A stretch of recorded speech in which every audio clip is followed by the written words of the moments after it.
আমি হচ্ছে মোশাররফের খুব বড় একজন ভক্ত। আমি যখন ইউনিভার্সিটিতে পড়তাম তখন তার জন্মদিনে তার ছবি আমার ফেসবুকের কভার পিকে দেয়া থাকতো। শুনি আমাকে বলে, শাশ্বত আমার অ্যাক্টিং কি হচ্ছে? আমি বলি, ভাই আপনি এটা কি বলেন?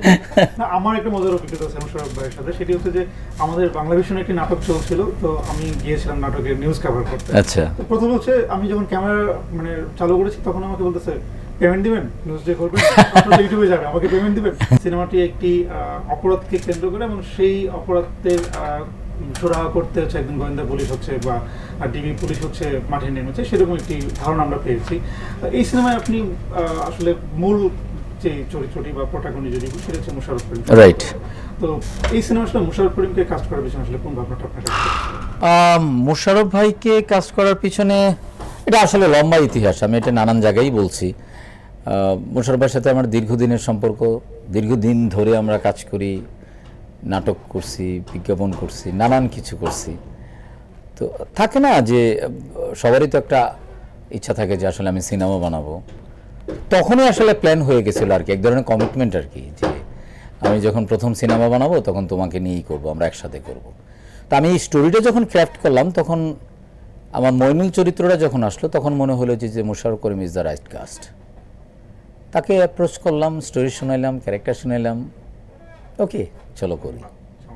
একটু সচ্ছলতার কাছে জানতে চাই আসলে যখন এই সিনেমাটার প্রস্তাব আপনার কাছে এলো তখন আসলে কি ভাবনা কাজ করেছিল যে এই সিনেমাটা কাজ করবো কি করবো না, জীবনের প্রথম সিনেমা, সেক্ষেত্রে একটু পিক করার ব্যাপারে একটু অন্যরকম কোনো ভাবনা ছিল কিনা?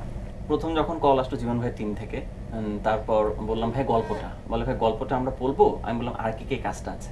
বললো মোশাররফ করিম। আমি বললাম যে ঠিক আছে, আর আমি রাজি। মোশাররফ করিমের কথা শুনে আমি হচ্ছে মোশাররফের খুব বড় একজন ভক্ত। আমি যখন ইউনিভার্সিটিতে পড়তাম তখন তার জন্মদিনে তার ছবি আমার ফেসবুকের কভার পিকে দেয়া থাকতো। আমি যখন ওই জায়গা থেকে শুনলাম যে মোশাররফ করিম ভাই আছে, আমি রাজি। আমি তো গল্প শুনিনি।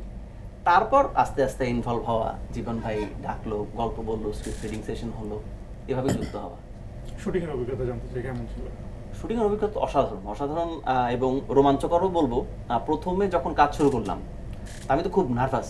মোশাররফ ভাই, হ্যাঁ, ঘাম তো প্রচুর, প্রচন্ড আমার মেকআপ ইউজ করা যায় এবং আমার কোনো মেকআপ ছিল না শুটিং, এটা এন্টায়ার মুভিতে আমার কোনো মেকআপ নেই। মোশাররফ ভাইকে দেখে ভয় নাকি হচ্ছে ভালোবাসার জায়গা ভয়ের একটা কাজ করতো। ধরেন আপনি স্কুলের, আমার মনে হতো কি আমি স্কুলের প্রিন্সিপালের সামনে আছি, প্রথমে তো বুঝি নাই উনি এত ফ্রেন্ডলি, এত কোঅপারেটিভ, এবং প্রথমে উনি ডায়লগ দিতে আমি তাকাই থাকতাম, আমার ডায়লগ ভুলে যেতাম, ওনার অ্যাক্টিং দেখতাম, ও আচ্ছা আমার ডায়লগ। সো এই জিনিসগুলো হতো এবং আস্তে আস্তে ধীরে ধীরে আমার আর মোশাররফের শুটিং হয়েছে 18 দিনের মতো।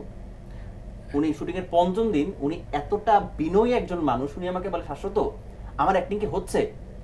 আমি বলি, ভাই আপনি এটা কি বলেন? আমি আপনার জ্বালা অ্যাক্টিং করতে পারি না, আমি আপনার অ্যাক্টিং তাকায় থাকি, আপনি বলেন আমার অ্যাক্টিং হচ্ছে? কয় না, তোর জাজ করার এবিলিটি তো আছে। সো মোশাররফ ভাই এত ডাউন টু আর্থ একজন মানুষ। আমি যদি এটি শাশ্বতের সাথে অ্যাড করি, মোশাররফ করিমের হয়তো সিনেমা ইন্ডাস্ট্রিতে ওই রকম হয়তো ব্র্যান্ডিংটা নাই, হয়তো ওই অ্যাপ্রোচটা উনি তৈরি করতে পারে নাই, but as a human being, as an actor, এইটা ওনাকে এই জায়গায় কোনো ডাউটই নাই যে অ্যাক্টিং নিয়ে মোশাররফ করিমের কোনো ডাউট নেই। আমাদের ইন্ডাস্ট্রির মানুষ হিসেবে যদি আমি বলি তাহলে ওনার মানুষ হিসাবে অ্যাজ এ হিউম্যান বিং তাকে জাস্টিফাই করা, জাজমেন্ট করার মতো কোনো সুযোগই নাই এটা। না, আমার একটা মজার অভিজ্ঞতা আছে মোশাররফ ভাইয়ের সাথে। সেটি হচ্ছে যে আমাদের বাংলা ভিশনে একটি নাটক চলছিল, তো আমি গিয়েছিলাম নাটকের নিউজ কভার করতে। আচ্ছা। তো প্রথম হচ্ছে আমি যখন ক্যামেরা চালু করেছি তখন আমাকে বলতেছে, পেমেন্ট দিবেন, নিউজ যে করবেন আপনার ইউটিউবে যাবে, আমাকে পেমেন্ট দিবেন। আমি একটু ভিড়কে গেলাম যে কি বলে ভাই, পরে ওটা একদম ধর্মীয় মজা করছি, আসেন।